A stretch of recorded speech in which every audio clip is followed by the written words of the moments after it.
ഏതായാലും ഖബർ കെട്ടിപ്പൊക്കി ഉത്സവം നടത്തി ബറക്കത്ത് പേരിൽ പ്രസാദ വിതരണം നടത്തിയ ഒരു സംഭവം ചരിത്രങ്ങളിൽ നിന്ന് ഇവിടെ ഇടാൻ നിങ്ങൾക്ക് കഴിയില്ല, വെല്ലുവിളിയാണ്. ഇതിന് ഒരുപാട് മറുപടി ഞാൻ കമന്റ് കൊടുത്തു, പക്ഷെ വിട്ടുപോകുന്നില്ലേ. വിളഞ്ഞിട്ട് ഈ ചുരുങ്ങി പറഞ്ഞാല് പിന്നെ ഇങ്ങനെ ഒട്ടിക്കൊണ്ട് നിൽക്കുക, കൊണ്ടോ കൊണ്ടോ കൊണ്ടോ എന്ന് പറഞ്ഞിട്ട്.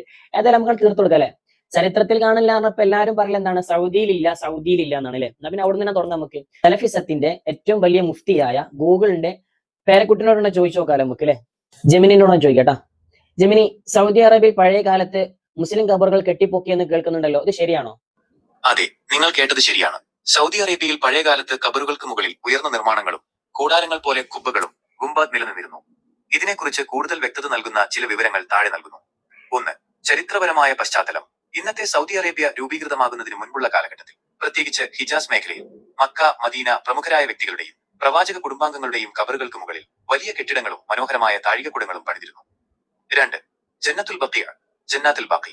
മദീനയിലെ പ്രസിദ്ധമായ ജന്നത്തുൽ ബഖിയ ഇതിനൊരു വലിയ ഉദാഹരണമാണ്. 1920-കൾക്ക് മുൻപുള്ള ചിത്രങ്ങൾ പരിശോധിച്ചാൽ അവിടെ വലിയ കുബ്ബകളും കെട്ടിടങ്ങളും ഉണ്ടായിരുന്നതായി കാണാം. ഉസ്മാനിയ, ഓട്ടോമൻ ഭരണകാലത്താണ് ഇവയിൽ ഭൂരിഭാഗവും നിർമ്മിക്കപ്പെട്ടത്. 3.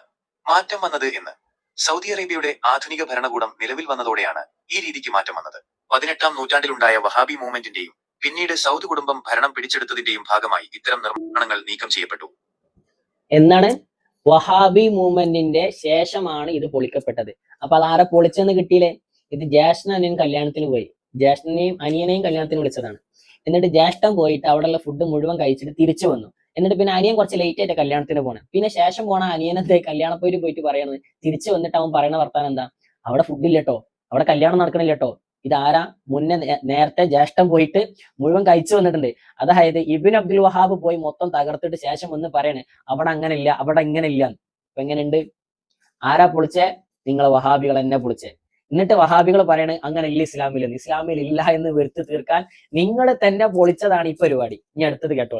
അപ്പൊ ചരിത്രത്തിൽ എന്തുണ്ടായിരുന്നു? കുബ്ബകൾ ഉണ്ടായിരുന്നു, കെട്ടിപ്പൊക്കിയിരുന്നു എന്ന് ബോധ്യപ്പെട്ടില്ലേ? ഇനി അടുത്തത് കാരണം ഖബറുകൾ ഇത് കെട്ടിപ്പൊക്കിയത് പൊളിക്കാനുള്ള ഒരു കാരണം ഇവർ പറയുന്നുണ്ട്. അവിടെ പ്രത്യേക ആരാധനകൾ നടത്തുന്നതും ഇസ്ലാമിക നിയമപ്രകാരം തൗഹീദ് തെറ്റാണെന്നും അത് ശിർക്കിലേക്ക് ബഹുദൈവ വിശ്വാസം നയിക്കുമെന്നുമാണ് സൗദിയിലെ ഔദ്യോഗിക പണ്ഡിതന്മാരുടെ നിലപാട്.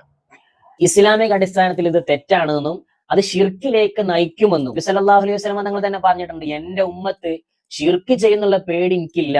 എന്നിട്ട് ആർക്കപ്പ പേടിയുള്ളത്? സലഫികൾക്കാണ് പേടിയുള്ളത്.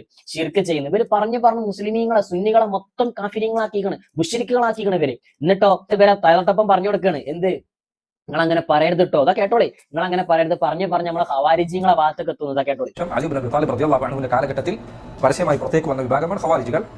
പിന്നീട് ഇവരുടെ പിന്തുടർച്ചക്കാർ ഓരോ കാലഘട്ടത്തിലും ഉണ്ടായിട്ടുണ്ട്. അവർ മുസ്ലിം ഉമ്മത്തിനെ മൊത്തത്തിൽ കാഫിറാക്കുന്നവരാണ്. ഈ ചിന്ത നമുക്കുണ്ടാകരുത്. അത് വളരെ ഗൗരവപ്പെട്ട കാര്യമാണ്. സല്ലല്ലാഹു അലൈഹി വസല്ലം നരകത്തിലെ ഖിലാബുന്നാർ എന്ന് വിശേഷിപ്പിക്കപ്പെട്ട സമൂഹമാണ് ഖവാരിജികൾ. എങ്ങനെ സുന്നികളെ മുശ്രിക്കാക്കണ പരിപാടി ആർക്കുണ്ടായിരുന്നത്? ഖവാരിജിങ്ങൾക്ക് ഉണ്ടായിരുന്നത്. അതുകൊണ്ട് നമ്മളത് ശ്രദ്ധിക്കണം എന്ന് എന്റെ ഒരു അഭിപ്രായം ഞാൻ പറയട്ടെ. നിങ്ങൾ പക്ക ഖവാരിജിന്റെ വാദക്കാരാണ്. സലഫി വഹാബികൾ എന്ന് പറയുന്നത് പക്ക ഖവാരിജിന്റെ വാദക്കാരാണ് നിങ്ങൾ, ഒരു സംശയവും ഇല്ല അതില്. ഇനി നിങ്ങൾ ഈ പറഞ്ഞ ഷിർക്ക് ഉണ്ടല്ലോ, ആ ഷിർക്കിന്റെ ഡെഫിനിഷൻ എന്താണ്? ഞാൻ അതും അറിയില്ല, ഞാൻ പറഞ്ഞേരേ. ഷിർക്കിന്റെ ഡെഫിനിഷൻ ഞാൻ പറഞ്ഞേരേ. അള്ളാഹു അല്ലാതെ ആരാധനക്കർഹൻ മറ്റൊരാളുണ്ടെന്ന് വിശ്വാസത്തിനാണ് എന്തെന്ന് പറയാം? ഷിർക്ക് എന്ന് പറയാം അല്ലെ? എന്ന് നിങ്ങൾക്ക് തോന്നുന്നുണ്ടോ? മുഹിയുദ്ദീൻ ഷെയ്ഖിനോ CM വലിയുള്ളാഹിക്കോ അതല്ലെങ്കിൽ ഹബീബ് മുഹമ്മദ് മുസ്തഫ സ്വല്ലല്ലാഹു അലൈഹി വസല്ലമ തങ്ങൾക്കോ സ്വന്തമായൊരു കഴിവുണ്ട് എന്നൊരു വിശ്വാസം ഞങ്ങൾ സുന്നികൾക്കില്ല. അത് നിങ്ങൾ ഞങ്ങളെ മേൽ കെട്ടിച്ചമച്ചൊരു കഥയാണ്. അത് നിങ്ങൾ ഈ പൊട്ടന്മാരായ വഹാബി കുട്ടികളോട് പറഞ്ഞാൽ മതി. ഞങ്ങൾ സുന്നികളോട് നിങ്ങൾ പറഞ്ഞിട്ട് കാര്യമില്ലേ? കാരണം ഞങ്ങൾക്ക് അതില്ലാന്ന്. അതുണ്ടെങ്കിലല്ലേ ഞങ്ങൾക്ക് പ്രശ്നമുള്ളൂ. നിങ്ങളെ പോലത്തെ ആളുകളാണ് ഞങ്ങളെ മേലിൽ അങ്ങനെ ഉണ്ട് എന്ന് വരുത്തി തീർക്കുന്നത്. പഴയ കാലത്ത് കുബ്ബ ഉണ്ടായിരുന്നു, ഓക്കെ ഇല്ലേ, കെട്ടിപ്പൊക്കി ഖബർ ഉണ്ടായിരുന്നു. ഇനി അടുത്ത ചോദ്യം എന്താണ്? അവിടെ ബറക്കത്ത് എന്ന പേരിൽ അവിടെ നേർച്ച കൊടുക്കുന്നതിനാണ് പ്രശ്നം. ഞങ്ങൾ ഓതണം മൗലിദ് പദ്യമായിട്ടോ ഗദ്യമായിട്ടോ പദ്യഗദ്യ സമ്മിശ്രമായിട്ടോ മുൻ കഴിഞ്ഞു പോയ മഹാന്മാരെ, ഔലിയാക്കളെ, അമ്പിയാക്കളെ മദ്ഹ് പറയലാണ് ഞങ്ങൾ ചെയ്യുന്നത്. ഇത് ഖുർആനിലില്ലേ? ഇത് ഹദീസിലില്ലേ? ഇല്ലേ? ഉണ്ട്. ഖുർആനിൽ യൂസുഫ് നബിന്റെ ചരിത്രല്ലേ, ഇബ്രാഹിം നബിന്റെ ചരിത്രല്ലേ, ആദം നബിന്റെ ചരിത്രല്ലേ? ഇതൊക്കെ എവിടുന്ന പിന്നെ നിങ്ങൾ പഠിച്ചേ? ഇത് ഖുർആനിലില്ലേ? അപ്പൊ ഈ മുൻ കഴിഞ്ഞ ആളുകൾ അങ്ങനെ പറയാൻ പറ്റൂല എന്ന് നിങ്ങൾ നാളെ മുതൽ ഖുർആൻ ഓതണ്ട. അങ്ങനെ അതിന്റെ കണക്ക് അങ്ങനെയുള്ളോ അല്ലെ? അത് ഖുർആനിലുണ്ട്. അപ്പൊ അതൊന്നും ഓൾക്ക് പറ്റൂല. അപ്പൊ പിന്നെ ഹദീസിലില്ലേ എന്നാണ്. ഞാൻ പറഞ്ഞുതരാം. നബി സല്ലല്ലാഹു അലൈഹി വസല്ലമ തങ്ങളെ ആയിഷ ബീവി പറയുന്നുണ്ട്, മുത്തുനബി സല്ലല്ലാഹു അലൈഹി വസല്ലമ തങ്ങളെ ഖദീജ ബീവിനെ കുറിച്ച് ഇങ്ങനെ പറയണത് കേട്ടാലേ ഇല്ലേ അങ്ങനെ ഹദീസുകൾ കേട്ടിട്ടില്ലേ? ഏതാ ഹദീസ് ഹദീസ് പിടിച്ചോ, ഇതിന്റെ അർത്ഥങ്ങൾ വഹാബികളോട് ചോദിക്കി. മാത്രല്ല അവിടെ ആ ഹദീസിന്റെ അവസാനത്ത് പറയുന്നുണ്ട്, ആടിനെ അറുത്തിരുന്നു, പീസ് ആക്കിയിട്ട് ഇങ്ങനെ ഓരോ കവറിലാക്കിയിട്ട് കൊടുത്തയച്ചിരുന്നു. ആർക്ക്? ഖദീജ ബീവിയോട് ഇഷ്ടമുള്ള ആളുകൾക്ക് കൊടുത്തയച്ചിരുന്നു എന്ന്. ഹദീസിന്റെ വ്യാഖ്യാനം എടുത്തോ, ഹദീസ് തുറന്നു നോക്കിക്കോ. ഹദീസിന്റെ അർത്ഥം ചോദിച്ചോ, വഹാബികളോട് ചോദിക്കി. ബുഖാരിയിലെ ഹദീസാണ്, വേറെ ഒന്നൊന്നുമല്ല, ബുഖാരിയിലെ ഹദീസ് തന്നെയാണിത്. അതൊക്കെ ഒന്ന് നോക്കി പഠിക്കി. പിന്നെ ഇപ്പൊ പ്രസാദം കൊടുക്കണതിന്റെ തെളിവ് കിട്ടിയില്ലേ? സല്ലല്ലാഹു അലൈഹി വസല്ലം നിങ്ങൾ ആടിനർത്ഥം ഓരിച്ചു കൊടുത്തിരുന്നു എന്ന്. അപ്പൊ ഞങ്ങൾ ഇവിടെ എന്ത് ചെയ്തു? ചോറ് കണ്ടെയ്നറിലാക്കി ഓരോരുത്തർക്ക് ഈ മഹാനോട് ഇഷ്ടമുള്ള, ഈ ഔലിയാക്കളോട് ഇഷ്ടമുള്ള ആൾക്കാർക്ക് കൊടുക്കണേ. അപ്പൊ നിങ്ങൾ പറയുന്നത് അത് ഭാര്യ ഭർത്താവിനെ പറ്റി പറഞ്ഞതല്ലേ? നിന്നോട്ടെ, ഭാര്യ ഭർത്താവിനെ പറ്റി പറഞ്ഞതാണെങ്കിൽ നിങ്ങൾ നാളെ മുതൽ ആരും കല്യാണം കഴിക്കണ്ട. കാരണം നബി സല്ലല്ലാഹു അലൈഹി വസല്ലം നിങ്ങൾ ഭാര്യ ഭർത്ത ജീവിതത്തിൽ ഉണ്ടായതല്ലേ, അത് നിങ്ങൾക്ക് ഉണ്ടാക്കാൻ പറ്റൂലല്ലോ അങ്ങനെയാണെങ്കിൽ. മുത്തുനബി ചെയ്ത് കാണിച്ചിട്ടുണ്ടോ? അത് ചെയ്യലാണ് നമ്മളെ ബാധ്യത, അല്ലെ?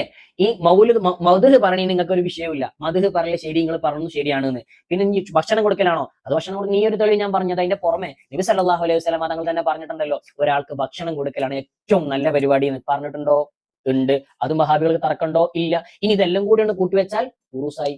ഉത്സവം നടത്തൽ ഞങ്ങൾ ആദ്യേ പറഞ്ഞിട്ടുണ്ട്. ഉത്സവം ഇസ്ലാമിൽ പെട്ടതല്ല, ഇസ്ലാമല്ല, അത് നിങ്ങൾ ചെയ്യരുത്. എത്രയോ സ്റ്റേജുകളിൽ വയല് പറഞ്ഞിട്ടുണ്ട്.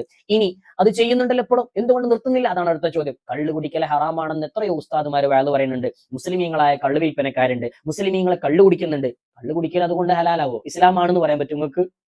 ഇല്ലില്ല. അതേപോലെ തന്നെയാണ് ഇത് ഹറാമാണ്, ഇത് ചെയ്യരുതെന്ന് എത്രയോ തവണ നമ്മൾ പറഞ്ഞിട്ടുണ്ട്. പിന്നെയും ചെയ്യണോല് അത് അവരും റബ്ബുമാവട്ടെ, അല്ലാണ്ട് അതും സുന്നിയാളെ പേരിൽ കെട്ടി ചമക്കാൻ നിൽക്കണ്ട. നിങ്ങൾക്ക് അതുണ്ടാവൂല മക്കളെ. സുന്നികളായ ആളുകളെ, അതാണ് യഥാർത്ഥ വിശ്വാസം. റിലീജിയൻ പഠിക്കാൻ ഏറ്റവും നല്ല മാർഗം ഏതാന്നല്ലേ? സുന്നിയിലേക്ക് വാ. ഇത് തന്നെയാണ് ഏറ്റവും നല്ല മാർഗം. അല്ലാത്തതെല്ലാം പൊള്ളത്തരമാണ്, പൊട്ടത്തരമാണ്. വഹാബികൾ പാച്ച പൊട്ടന്മാരാണ് എന്ന് തന്നെ ഞാൻ പറഞ്ഞു.